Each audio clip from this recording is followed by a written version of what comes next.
Hi everyone, Bernard here. I hope you're all very well. Welcome to my film and TV channel. And today we could carry on a little look at a drama that's 5 episodes. We're looking at the Small Axe Anthology, haven't we? So today we're looking at part 4 of this. Only one more to go after this one. And today we're going to have a look at Alex Wheatle.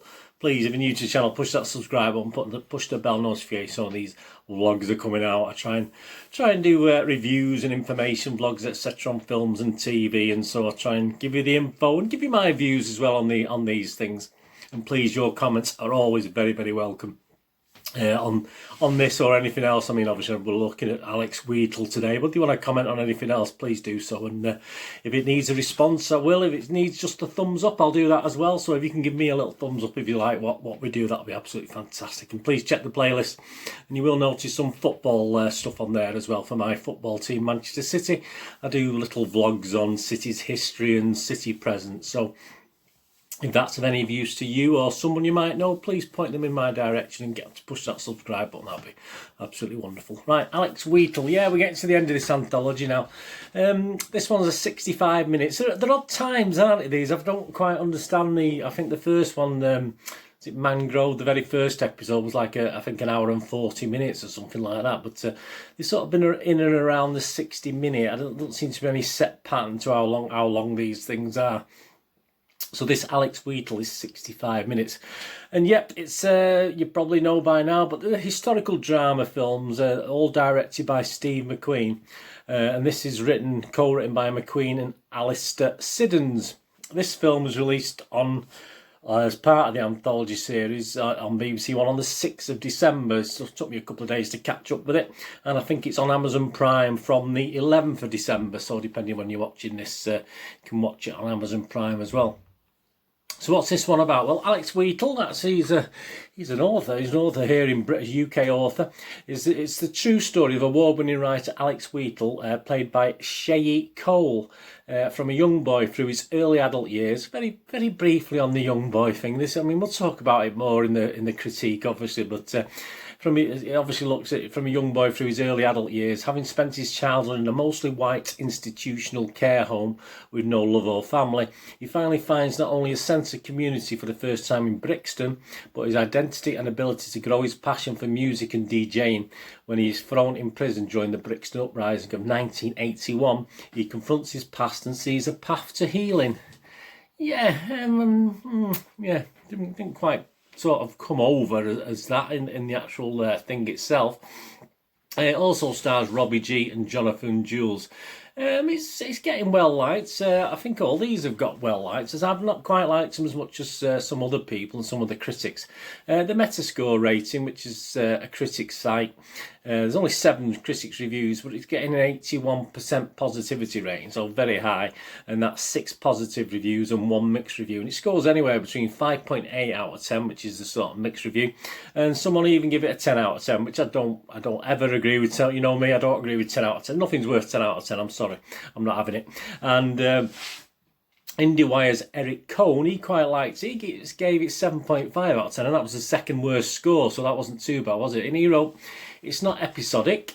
That's one of my criticisms of this series. It's just there's so much could be done with a lot of these stories, but feels more like the first act of a larger story, as most of them have, begging for further exploration. Nevertheless, with a complex, ever-evolving turn by newcomer Shay Cole at its centre, the story it does offer up turns on McQueen's usual sophisticated narrative techniques and the same striking penchant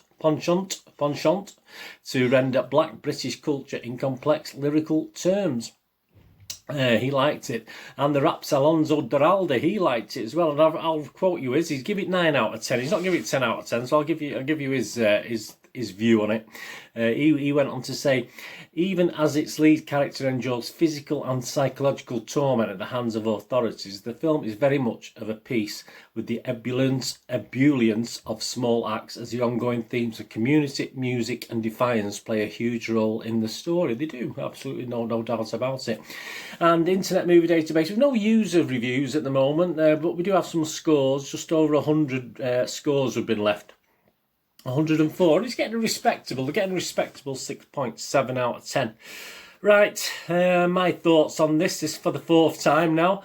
As you probably know if you've watched my other reviews, I quite like the last one. Is it Red, Blue and White? The last one there. The first two had a few little flaws that I didn't really enjoy. Certainly the second one, Lovers Rock, was not great in my opinion. But yeah, so the anthology continues, doesn't it? It is another interesting true story that, again, if you know me, it makes me want to go out and read about the real guy and look at his stuff, and even perhaps he does stuff for young adults, books for young adults. So I might even download one of them and have a listen to that. You know, so they are good in that way, that they inspire me to find out more, which is great. I mean, I like watching films that inspire me to go out and find out things. It's all part of it for me. Obviously, a lot of people don't do that, but that's just how I am. Yeah, so this one is a bit more standalone, but as the critic said before there, you always get the feeling with all these stories that there's so far more. So, you know, you could make mini-series or even big series out of some of these things. Yeah, it does stand alone a little bit, this, more perhaps I thought than the others. Not everything is explained. I mean, certain things happen. You can't really figure out why he's made decisions he's made. I wouldn't mind more background. I wouldn't mind more story. But you can join the dots, obviously, and get to the overall thing. And it's difficult not to want to continue to watch his development of this. By the end of this, you know, he's achieved so much more in his life that you do want to see his exploits, and especially the author side of his life. You do want to see how he coped with that and how he started off with that. But there you go. It does end, and you don't get that, unfortunately, which is a great shame. And this is it is the feeling you get with all these, but this more than any of the others. Perhaps Red, Blue and White came close as well. It is a bit more of a standalone, but I do find the lack of depth to these a little bit disappointing, to be honest with you. Shay Cole, yeah, is excellent. He's a newcomer. I don't think he's been on screen before, and he does a really good job. And you can pretty much, even though you see a bit of a moody guy in the very first scenes, and it's obviously, certainly to me, wasn't very likeable, but you knew there must be reasons behind this, and obviously, like anything, you did invest in his character. Even the moody side of him, you just sort of invested in him pretty much from the start, so that made the 65 minutes a much better watch. I mean, all I can really say, I can't really say much more than I've said. If you check out a couple of the other reviews, there's not much you can say about this. I think this is, McQueen has never really blown me away with any of his stuff, his movies, or any of these anthology dramas. I mean, he's just touched upon things, and as ever, this is another competent offering, I think, from McQueen, and that seems to be all I can say about all his efforts, to be honest with you. I've never ever been blown away by anything he's done on film in the past, or obviously this series isn't blowing me away. It's given me a lot of interest. It's given me a lot of reading. You know, I have to read up on things, etc., etc. But yeah, it's not. Again, it just sort of, it's periphery. I think there's a lot of the periphery on these things, and again with this one, it's competent enough. It's okay. It's entertaining, but I can't really give it more than my basic watchable. I mean, I can't wholeheartedly recommend it. I mean, I thought the music was good in this. Some of it was a bit annoying to me, not knowing all the actual characters themselves. So you know, I'm not really into people for whatever reason, the bad or the villainous in a way, or the criminal things. I'm not really into that side of it, whether they be white, black, whatever colour they are. So obviously some of the characters that this guy mixed with it, but you needed to know that. You needed to know what he came from and what he was going through to get where he eventually ended up. So it's all part of the story. But as I said, it's only ever sort of gives you glimpses, I think, of these people's real lives, this Alex guy's real life, and some of the others we've seen over the anthology. So yeah, I'm just going to give it my 6 out of 10 watchable rating, because I think it is watchable. There's nothing wrong with it, and if you are enjoying these episodes, then there's nothing in this that you won't enjoy. And say some people seem to like it more than I do. I just thought it was okay, but as I say, Mr. McQueen does not sadly blow me away, although he's probably, you know, he's the Academy Award winner, Mr. McQueen. I mean, who am I to know? But he just doesn't quite do it for me, unfortunately.